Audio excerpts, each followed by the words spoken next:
I just have one last thing to show you. This is completely unrelated. I want to show you a card game I'm working on. So, this is a card game called Kaxxt. I want you to see if you can see how this is in any way relevant. If it's not, all the better. But here we have a robot with a very pointed face. His name is Kaxxt. He lives in outer space. You're pursuing him with your friends. You're kind of having a bit of a race to see who can slaughter this monster first. He spins around from turn to turn and points in the direction of the player that he's about to attack. So let's assume 4 players here, and the card spins in 4 directions. The die is rolled to see what's going to happen in this next turn. So if it's a 1, he fires a red laser. If it's 2, he fires a blue laser. If it's 3 or 4, it's a green laser. In the case of a 5, you choose another player, spin the card, and re-roll. In the case of a 6, he directly attacks you, -5 points, no choices there. You also have cards representing each of the color of lasers. Red, green, and blue. Okay, so far you've seen the cards with the robot's face and the cards with the lasers. Following me? Here is the simplest game board play. Here we have Kaxxt pointing at a player, and the player has a blue laser. Or that might be green, I can't tell. Anyway, if Kaxxt fires a green laser, it's intercepted by that card. It doesn't hit the player. If Kaxxt fires a red or a blue laser, then it hits the player. So this acts as a shield.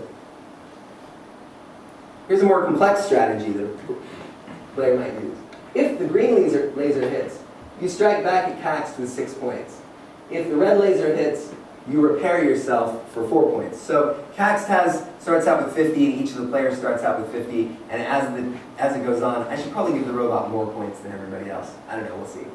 But, so, there are 2 strategies. You can either have all your opponents destroyed by Kaxxt and be the last man standing, or you can destroy the villain himself.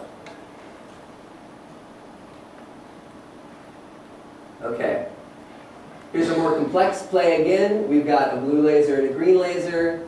Here we've stacked 2 repairs, so if a green laser hits, we actually get 8 repairs. And then at the end, there's a mirror deflecting anything that fell through.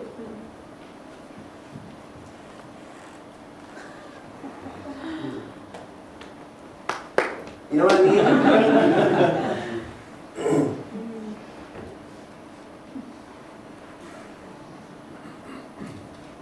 This is where it gets really good. Lasers are actually reusable, right? So you can stick one here. In this case, if a red laser hits, a green laser gets passed to the left, and then it runs through their system.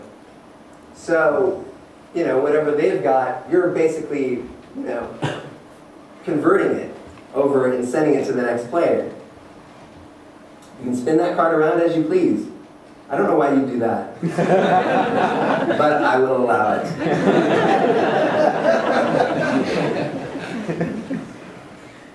Now, the thing about this, though, is let's say you fire it at a player to the right, and his green laser fires it back to you, a red laser. And then it fires to your red laser, which fires a green laser. Back to his green laser, which fires you a red laser. Which fires back to him a green laser, which fires back to you a red laser. And you'll sit there for hours on end watching this happen. And there, my friends have learned the crucial point of the game of recursion. But the card game does have a stack overflow built into it. If a laser re-hits you 3 times, if there's a loop that comes around to you 3 times, then you suffer complete annihilation. Your system crashes, you're vulnerable to attack, you can do nothing further. That's the prototype for Kaxxt, and I feel like, I don't know, I mean, if you take some limited concepts, it's pretty cool that programming itself is a game. It is. It feels like that. When you've got these things coming in and you're messing them around and plugging them into each other, what a wonderful thing. And there's strategy to it, and just by nature it's a game. We just have to add some drawings. Well, it's been a privilege to be with you today, and I'll certainly field questions.